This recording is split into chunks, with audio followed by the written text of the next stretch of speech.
আসসালামু আলাইকুম। সাকসেস আসার জন্য আপনার দৃষ্টিভঙ্গিটা খুবই গুরুত্বপূর্ণ একটা বিষয়। কারণ দৃষ্টিভঙ্গি মানুষের জীবন বদলিয়ে দিতে পারে এবং আপনার পজিটিভ চিন্তা, চেতনা, পজিটিভ আচরণ, পজিটিভ কথাবার্তা এইগুলো আপনার ভিতরে যখন গ্রো করতে থাকবে, তখন একটা মানুষ সে তার সাকসেসের যে পরিপূর্ণ একটা স্বাদ, সাকসেসের যে একটা পরিপূর্ণ একটা পথ, এই দিকে সে যেতে পারবে। আপনি বিশ্বাস করেন, আপনি আজকে থেকে ট্রাই করেন, আপনি সারাদিনে যদি 100টি কথা বলেন, ওর ভিতরে আপনি চেষ্টা করবেন 90টি কথা এবং 90টি কথার চিন্তা যেন পজিটিভ হয়। হ্যাঁ, 10 থেকে 15টা বা 10টা কথা নেগেটিভ আসবে, সেটা ধীরে ধীরে পরিহার করতে হবে। নেগেটিভ চিন্তা কিভাবে আসে দেখেন, আপনার কাছে অন্য ব্যক্তিরা কারো বিরুদ্ধে, আপনার ব্যবসার বিরুদ্ধে বা আপনার আচরণের বিরুদ্ধে মানুষ আপনার বিরুদ্ধে নেগেটিভ কথা বলে বা অন্য কারো বিরুদ্ধে কথাগুলো বলার পরে আপনি শুনবেন। শোনার পরে আপনার বিবেক, আপনার বুদ্ধি, আপনার পরামর্শ দিয়ে ওই জিনিসটাকে আপনি পজিটিভ চিন্তা করবেন।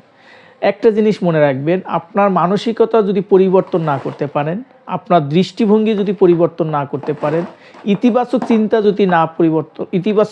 যদি না করতে পারেন, তাহলে কিন্তু সাকসেসের সবচাইতে বেশি কষ্ট হবে। কারণ সাকসেস করতে হলে আপনার অবশ্যই নেতিবাচক চিন্তা পরিহার করতে হবে। নেতিবাচক চিন্তার কারণে একটা মানুষ তার লাইফে ধ্বংসের দিকে চলে যাচ্ছে। তার পজিটিভ, তার যে ব্রেনের যে সেলগুলো, সেই সেলগুলোও কিন্তু ক্ষতিগ্রস্ত হচ্ছে। আপনি যতটা নেগেটিভ চিন্তা করবেন, তত ব্রেন আপনার সেলগুলো নষ্ট হয়ে যাচ্ছে। এজন্য আমরা সবাই চেষ্টা করব পজিটিভ চিন্তা করার জন্য, পজিটিভ থাকার জন্য।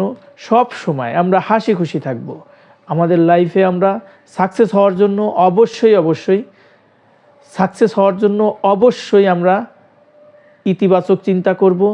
ইতিবাচক চিন্তা করে আমরা আমাদের কাজগুলো করে যাব।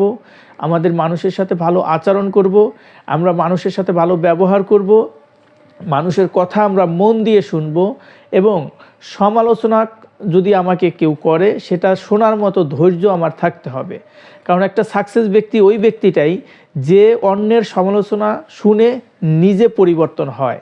আর কেউ যদি সমালোচনা করার সাথে সাথে আপনি যদি আপনার চিন্তা, চেতনা বা আপনার যদি মন মানসিকতা নষ্ট হয়ে যায়, তখন চিন্তা করবেন যে আপনার সাকসেস হওয়ার জন্য এটা খুবই ক্ষতিকর।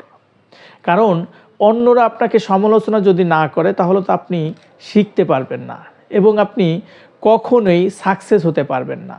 কারণ মানুষ কখনোই স্বয়ংসম্পূর্ণ না। প্রত্যেকটা মানুষের ভিতরে ভুল ভ্রান্তি থাকবেই, এটা থাকাটা স্বাভাবিক। আমরা মানুষ, আমাদের ভিতরে নেতিবাচক ইতিবাচক দুইটা চিন্তাই আসবে। তবে আমরা চেষ্টা করব নেতিবাচক চিন্তাগুলো ধীরে ধীরে পরিহার করার জন্য এবং আমরা ইতিবাচক চিন্তাগুলো অনেক দূর এগিয়ে নিয়ে যাব। এটার জন্য আপনি ডায়েরি মেনটেন করতে পারেন।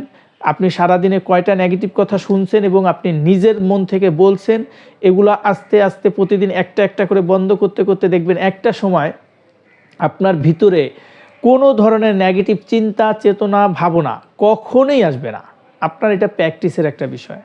আর যদি আপনি এই প্র্যাকটিসটা না করেন, সেক্ষেত্রে দেখবেন একটা সময় আপনার এই নেগেটিভ চিন্তা করতে করতে পজিটিভ যে আচরণ, চেতনা, সেইগুলো সম্পূর্ণ নষ্ট হয়ে যাবে। এজন্য আমরা চেষ্টা করব সবাই মিলে, আমরা সবাই একটা দলগতভাবে চেষ্টা করব নেগেটিভ চিন্তা পরিহার করে পজিটিভ চিন্তা করব এবং আমার যেই লক্ষ্যটা, সেই লক্ষ্যর দিকে এগিয়ে যাব। কাজ করব পজিটিভলি। ধরে নেন আপনি 5 ঘন্টা কাজ করতেছেন, সেই 5 ঘন্টা কাজ করার চাইতে আপনি 5.5 ঘন্টা কাজ করবেন। 5 ঘন্টা 30 মিনিট কাজ করলেন। এর পরে আপনার মন মানসিকতার জন্য এমন না হয় যে হাই আমি 30 মিনিট কাজ বেশি করে ফেলছি। না, আপনার পজিটিভ চিন্তা করতে হবে যে 30 মিনিট কাজ আমি বেশি করেছি, ঠিক আছে, কিন্তু এটা আমি নিজের দক্ষতা বাড়ানোর জন্য কাজটা করছি। যখন আপনার এই চিন্তা থাকবে, যখন আপনার মন মানসিকতার পরিবর্তন হবে, দেখবেন আপনি কত দূর চলে যাচ্ছেন। কারণ যারা ব্যবসা করে বা যারা পড়াশোনা করতেছে, তাদের প্রত্যেকটা ব্যক্তির ইচ্ছা, চেতনা, শক্তি সম্পূর্ণ কিন্তু তার নিজের ভিতরে। কারণ তার ব্রেনটাকে তিনি পরিষ্কার রাখতে হবে। আর ব্রেন পরিষ্কার রাখার জন্য তার অবশ্যই তার ইতিবাচক চিন্তা করতে হবে, নেতিবাচক চিন্তা বাদ দিতে হবে। সর্বশেষ একটি কথা, আমরা প্রত্যেকটা ব্যক্তি সফল হতে চাই। সফল হওয়ার জন্য আমরা সবাই মিলে একসাথে ইতিবাচক চিন্তা করব। ধন্যবাদ।